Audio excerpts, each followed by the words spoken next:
here's my question for the day. You guys are already going to know where I'm going with this as soon as I ask it, but it's going to be fun anyway. How old were you when you got into pot? If you're into pot. If you're not into pot, that's fine too. Pick another vice. Pick booze or I don't know, spice or whatever. A certain food. But anyway, how old were you when you got into pot? And second part of the question, what type of music did you listen to when you were stoned? You guys are already kicking in here. Karen, you were 12. I was 13, I'm pretty sure. So Frederick, me and you were the same age, 13. G. Gibson, 11. Convo Couch, 2.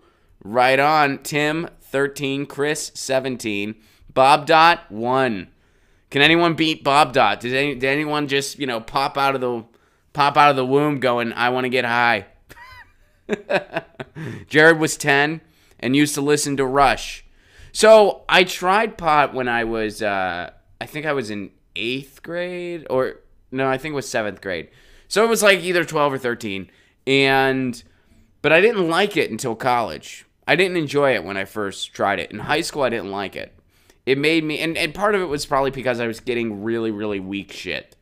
But it would just make me tired and kind of give me a headache. That was it. So I did not like it at all. And then in college, I started to like it. But what I used to listen to in middle school, it would have just been third wave ska, because that was all I listened to during that time period. I had a brief little flirtation with third wave ska music, and I listened to it nonstop. Later in college, whenever I would get stoned, I was really into listening to The Doors. Whenever I'd get stoned, I listened to The Doors a lot in college. But I also like to drink on The Doors. The Doors is total drinking music. So I would basically, when I was intoxicated, I really turned to The Doors. I also turned to Alkaline Trio a lot in college. So really, my pot habit didn't change what I wanted to listen to. It was just kind of what I was listening to. And The Doors, Alkaline Trio, who else was a big... And these are all really big drinking bands, because I did drink more in college than anything else. But yeah, The Doors, Alkaline Trio, and who was another big one for me? Trying to think of Murder by Death. I was really into Murder by Death in college, which they're still around to my knowledge, but I was really into them, and part of the reason I was because they lived in my town. They lived in Bloomington, Indiana. Less Than Jake, yes, I listened to Less Than Jake.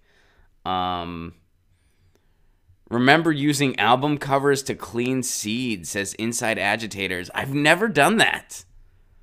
You mean like album? I'm trying to picture that. Do you mean actual vinyl, or do you mean CDs, or what? Or either or? I'm trying to picture that in my head.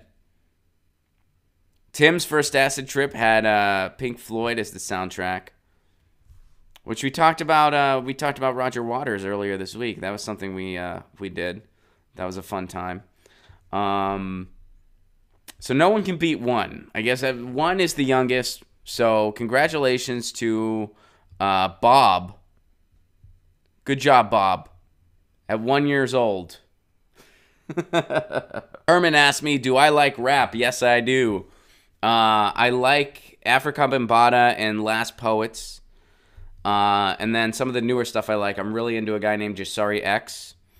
I like Aesop Rock. I like Sage Francis. And I like a guy out of Seattle called Cypher. And then there's definitely more, but those are some of the first people that come to my head. Hi, Lucy. What's up? Lucy's here. The door is closed to the bedroom, so Lucy doesn't like that. She doesn't like closed doors. Sorry, Lucy. So she might be popping in. MF Doom, good shout out. That's a good shout out. Guys, here's why I bring this up. And Michael's first concert was Afro Man. That's awesome. My first concert was Traffic. I went to Traffic with my parents. Here's why I bring this up. You guys probably already know why I'm bringing this up, but here it goes. Kamala Harris got so high smoking weed in college, she thought she was listening to Snoop Dogg and Tupac. Senator Kamala Harris, who's running for the Democrat presidential nomination, is a latter-day convert to legalizing pot. That's right. In 2014, she wasn't for it. She laughed at the idea of legalizing pot. Her Republican opponent was to her left of her on it. But she really likes the drug war, really likes that for-profit prison industry, so she's not into it. But she's evolved. Why? Because public opinion made her. So she admitted to smoking weed in college. I did inhale, she said, laughing. That's a callback to Bill Clinton. Oh, boy. And that she listened to Snoop Dogg and Tupac Shakur while getting high. Here's the problem. Harris graduated from Howard in 1986 and law school in 1989. Snoop Dogg, then known as Snoop Doggy Dogg, didn't get started until 1992. Tupac's career didn't take off until the early 90s. So, and as the article points out, so either Paris was baked enough to time travel or she hit the bong after being in school. Here's a third theory, or she just made that shit up to try to appeal to people. I'm thinking my theory's the most likely, if we're being honest here. But I did tweet out, I don't know why everyone's giving Kamala Harris a hard time. When I was in college in the early 2000s, I used to love to listen to Post Malone and 5 Seconds of Summer. And yes, I had to use Google to make sure I was getting both of those artist names correct.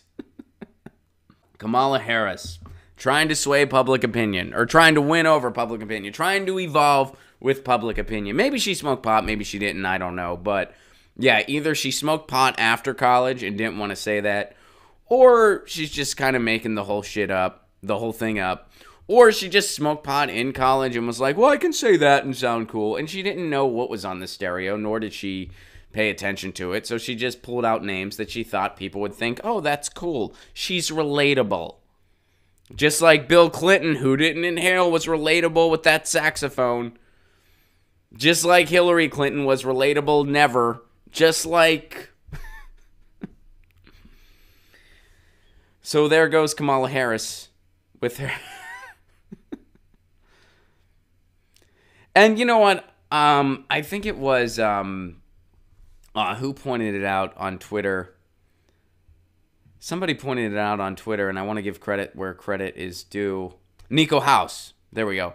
Nico House pointed it out on Twitter where he was just like, so she kind of has a BS story about pot, and she finally gets some negative press.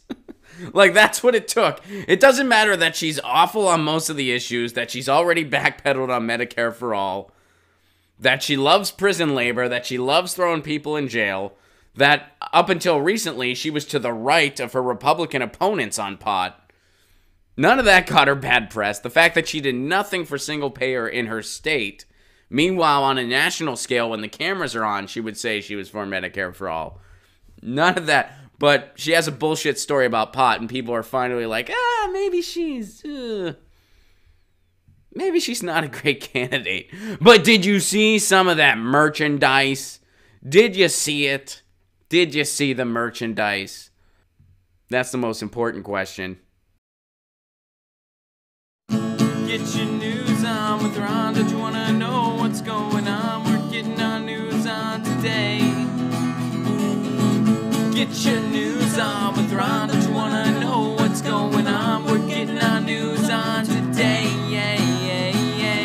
You can tweet me an article at Ron Placone. We'll go through it together and make